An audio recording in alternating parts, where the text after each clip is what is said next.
Conversations That Matter is a partner program for the Centre for Dialogue at Simon Fraser University. The production of this program is made possible thanks to the support of the following and viewers like you. The problems with sex. Maureen McGrath is a sexual health practitioner, and she says sex is one of the most contentious issues in relationships. She says many couples go months, if not years, without it. For some, this works because it's what both partners want. But the problem arises when one partner wants sex and the other one doesn't. The reasons are many, and they range from sex is taboo to the disruptive nature of technology, body image challenges, porn, boredom, and that's just the start of it. Maureen McGrath, welcome. Thank you so much for having me, Stuart. You specialize in, sex and in couples. And you gave a very interesting talk recently that seemed to suggest that the levels of intimacy in couples in North America is dropping. How do we know this? Well, I believe you're referring to my TEDx Stanley Park talk, which I gave last May, and which has had over 2.4 million views in just about 9 months. So nobody's interested then? No, I don't think so. I think that speaks to the interest, and that this is not only an issue, but it's a concern for a lot of people. So, first of all, why is it an issue? And then let's get to why is it a concern? Finally, what can we do about it? Yeah. There are so many reasons that sex is an issue in a relationship or in a marriage. It has to do with medical conditions. That's why I talk a lot about sexual health, and that's actually my expertise. So it can be related to sexual abuse or trauma, unwanted sexual advances, rape, medical conditions such as erectile dysfunction in men, where they have the inability to attain and maintain an erection adequate for penetrative sex, vaginal dryness, genitourinary syndrome of menopause, other common conditions that women face that will impact a relationship, also unresolved conflict, financial issues, issues that are exploration in the bedroom, issues that people are too uncomfortable to talk about, excessive alcohol consumption, substance use and abuse, infidelity, aging, boredom is a big one. We're living longer these days and people are with the same person. Are we cut out for monogamy? Oh my God. That's just a I'm few. almost sorry I asked. The list is now a page and a half long. It is. That's just the beginning. That's just the beginning. So as you're saying that, I'm thinking, okay, is this age related? Like if you're a couple's in your 20s, like many of these things that you just talked about aren't relevant. So are we saying when we take a look at intimacy in couples overall, are we like averaging it out over many decades? Because I imagine you get into your 50s, 60s, 70s, and so on, and of course you expect to see sexual activity decline. Not necessarily. Often, You're telling me that I'm misguided? perhaps. Erectile dysfunction can happen to men in their 20s. Intimacy, No, get out. It yes, cannot. Absolutely, Really? Yes, absolutely. Porn is a contributing factor. Excessive porn use and abuse is a contributing factor to that. To erectile dysfunction. Absolutely, because it's a whole lot easier to have an erection and experience an orgasm when you're watching porn, when you're viewing porn, and then when you get with your partner, you may have an issue with intimacy. So technology plays a role in that. There is recreational use of the PDE5 inhibitors like the Viagra, Levitra, Cialis, and that will cut out your sex drive as well. Initially, people are taking it because they want better erections, even though their erections are absolutely fine when they're 24. So that can also cause a problem also as well. And the other thing is, you'd be surprised, but younger couples, because of the intimacy issues, they can also experience sexual abuse as a child, and they don't talk about it like older people don't talk about it. But they actually have more problems in the bedroom, or they may have more problems in the bedroom than older people. Is that because they don't know how to communicate yet? They haven't developed a more complex set of communication skills? In part, that may be the case. They may not understand vulnerability. They may not be comfortable with their body. Body image is another contributing factor to low sexual desire or issues in the bedroom. They may actually be a little bit nervous because nobody ever talked about sex with them. You're talking about low body issue as in my own issue about myself, not my partner. Is that what you're saying? That's right. It's actually both ways. Because you can be with somebody for 10 years and you may have married the most fit person who's healthy and exercising and has a great mental health status, and then they may stop exercising, eating poorly, they may have issues at work, they may gain weight, get that paunch, and you think, I'm not really that attracted to you anymore. You're not what I started out with.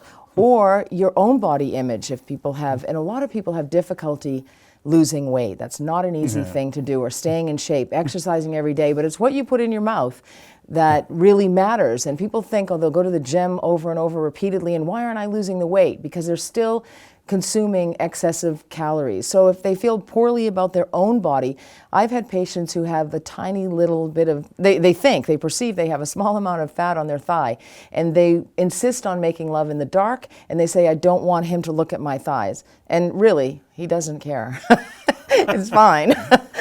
So how did we get this way? Like what brought all this about? Because as we started off by saying, levels of intimacy are actually dropping, despite the fact that we live in a world that gives us access to a tremendous amount of information that will hopefully make us more balanced human beings. What you're saying is, we're getting more uptight and there's a whole bunch of other things at work. What happened? Well, sex is still very much a taboo subject, and people are not comfortable talking about it. They'll sneak about it, and it actually provides a lot of pleasure. There's release of dopamine and other neurotransmitters that makes you feel good. But if you have been raised with any degree of guilt or embarrassment or shame around sex, and many people have been, or also the lack of appropriate education, we focus on pregnancy and sexually transmitted infections, and that's a good thing. But there's so much more to it that we really need to focus on, especially in terms of pleasure for women, for example.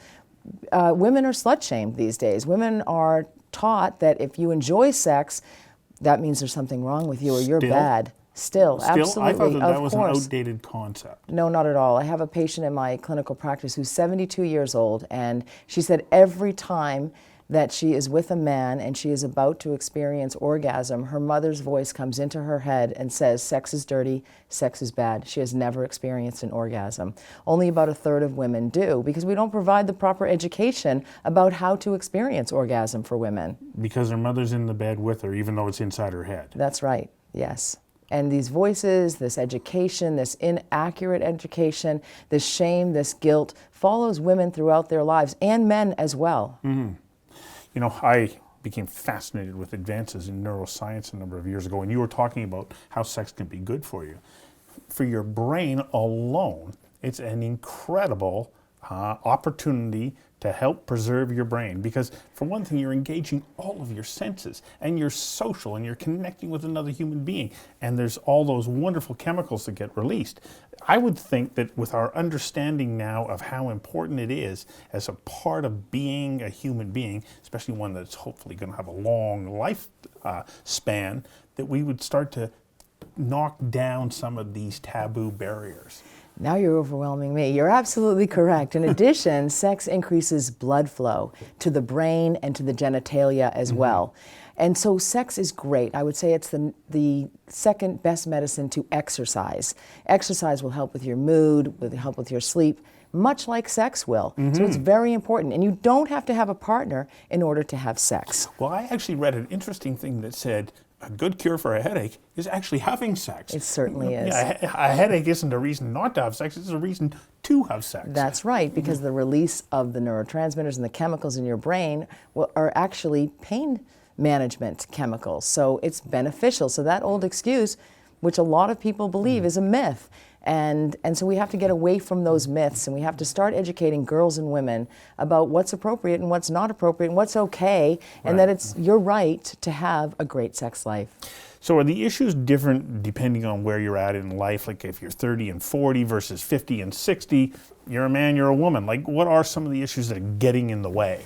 There are so many issues, and financial issues are one of the biggest problems in a relationship. You may come to a relationship as a spender and you've married a saver, or vice versa, or you never talk about finances. And finances is another taboo subject. So if you have any issue around that, it's expensive to raise a family today. There are stressors with jobs, insecurity around jobs. People are working 4 and 5 different jobs over the course of their lifetime, or they may be working a couple of jobs. Women are working inside and outside of the home today. So women have a lot of pressure on them as well. And they also have this pressure to perform.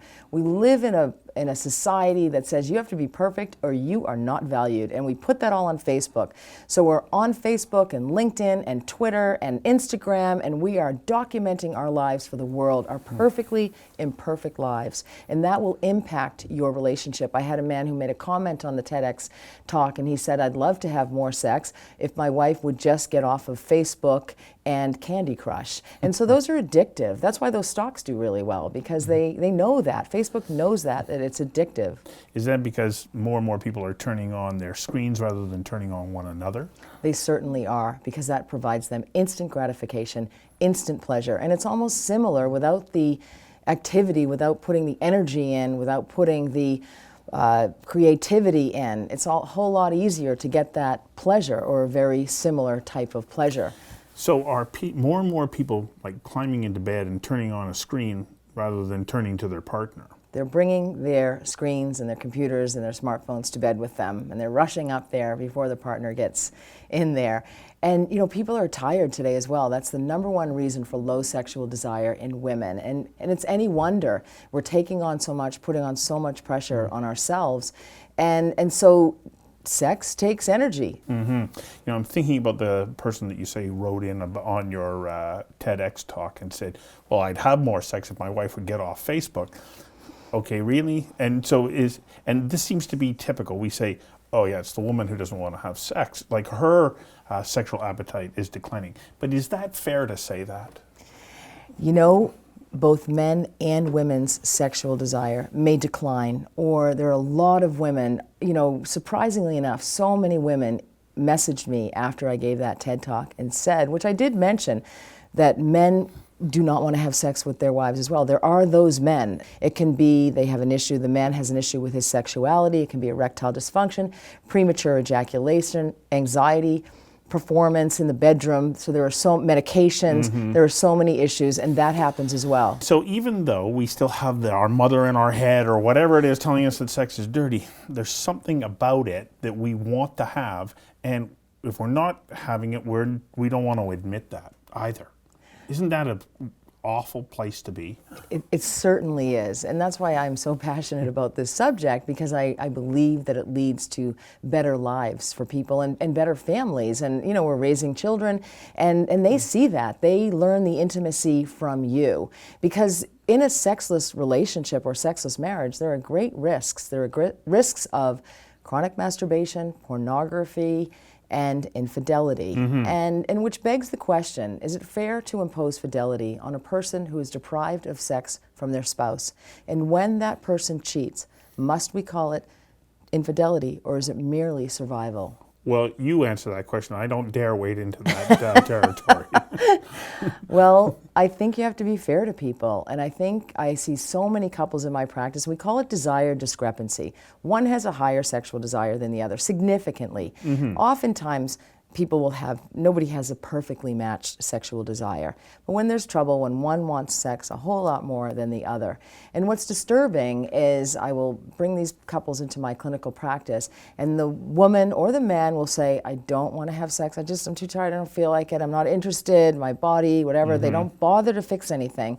And then I say, what if your partner cheated on you? And the response is the same from the women, 100%. I would kill him, is what they say. So guys, your lives are at risk if you do cheat in a sexless marriage. That's why it's important to deal with those issues.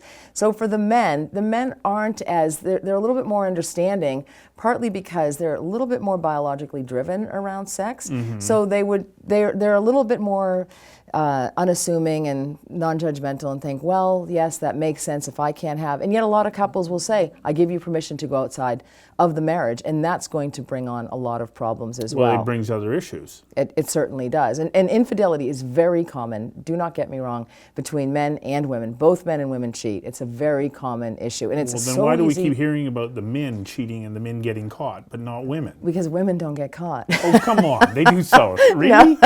Well, you know, we've been socialized to be sneakier, and so we don't necessarily get caught. But in today's day and age and technology, it is so easy to cheat. We're also spending much longer hours at the office. There was, according to a research study from Insights West, we're spending longer time at the office. So who's at the office? Somebody that you work with that you may be attracted to. You're spending time together. You're close. So the risk, because more women are in the workplace, there are more risks, more opportunities for people to cheat outside of their relationship. But there's also, it's a lot easier to get caught because of technology as well. And most guys come into my office and they say they got caught cheating, and I ask them, how did you get caught? And they say, no password on the phone, nothing protected. And you know, that underscores the trust issue in the relationship. If you're checking your husband's or wife's phone, there's something wrong. There were problems before. And that's why addressing the problems in the marriage is crucial. Okay, so how do we turn this around? Because if we just end the conversation here, we go, oh my gosh, there's no hope.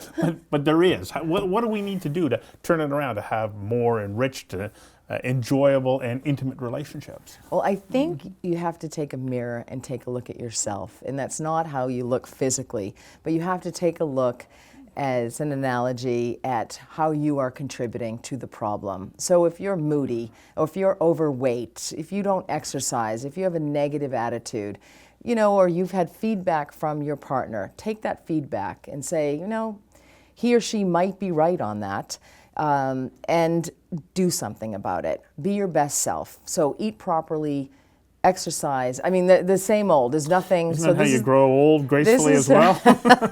This is sort of the boring advice. Yeah. You know. Where's the excitement in all this? Okay, here we go. If you can't touch yourself, who can you touch? Self-exploration is key.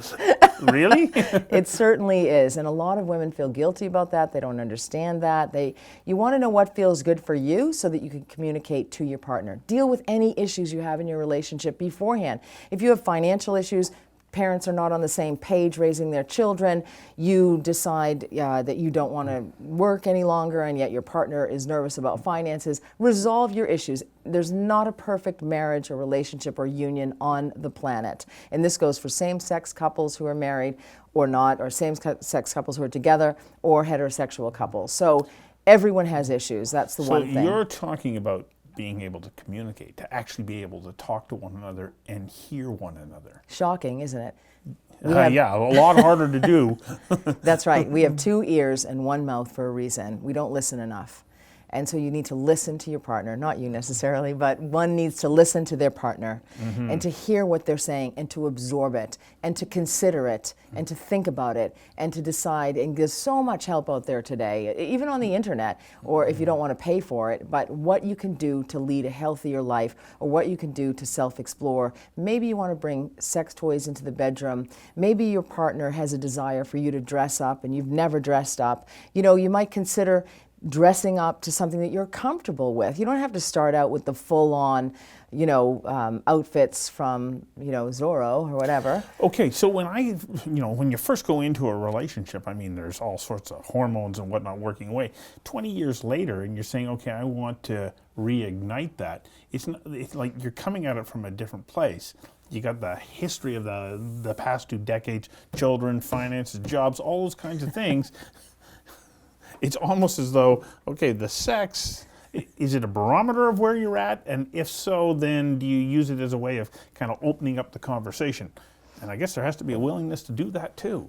There certainly does, and many people are shut down by their partners. You know, if you're a couple that has dealt with problems, like I love problems. I think they're fantastic because if you deal with them and manage them and overcome them, you're successful. You feel good about yourself. Your self-esteem goes up. And you've done that with somebody else. You've done that together. That's bonding.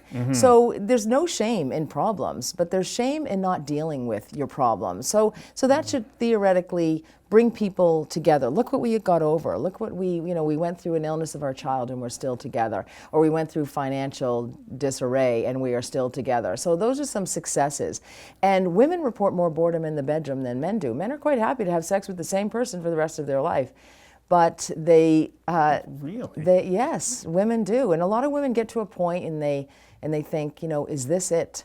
And they may have married the wrong person. They may have, because the biological clock has a role in this as well, so they may have married. I had a patient in my office who married an alcoholic because she knew he was an alcoholic, but she was 35 and she wanted to have children. Now she's 47 and she's miserably married and she's just about ready to leave him. And because he's never gotten the help for his drinking issues. So, you know, we marry the wrong people, but, you know, sometimes, you know, love flies out the window quickly as well. And we're not necessarily just attracted to one person for the rest of our lives, even though men are happy to have sex with one person. Well, you introduced the idea of monogamy, and, you know, do we have an answer as to whether or not we're actually built for that? Because a lot of people struggle with it. That's correct. I don't think we have the answer to that. I think some people can be monogamous. They tie a moral compass to it, and they're able to do that. And I do believe that a lot of people are not able to be monogamous. And is that necessarily the worst thing? I had an 80-year-old patient come into my clinical practice. He'd been cheating on his Irish Catholic wife for his entire life, and he asked me if it was time that he told her of all the extramarital affairs that he'd been having over the years. And, you know, what is the point? And the same as somebody who's had one indiscretion. What is the point in disclosing that? So that's why sex is such a shameful topic. It's as though it makes you feel weak or, you know, morally less than exemplary if you've gone outside of your marriage. So, you know, you have to look at it, look at all of the conditions that led to that infidelity. You have a job in this field because it's complex and it can't be all covered in a 23-minute conversation. What's the one most important thing that you want somebody to take away from this conversation? That sex is important, and that it's important that we talk about it in an educated way, and that we stop allowing people to control our sex lives. And I really think one of the biggest and most important things is stop slut-shaming women. Guys want to have sex with women, and yet they will slut-shame them after they've had sex with them. You know, that's just a small piece, but women will do the same thing as well. And so we really have to understand what a health benefit sex is and sexuality is, and that intimacy and that bonding, that sex is good for you on every level, male, female, transgendered, whomever. Thank you very much. Appreciate you doing this. You're very welcome. Thank you for having me.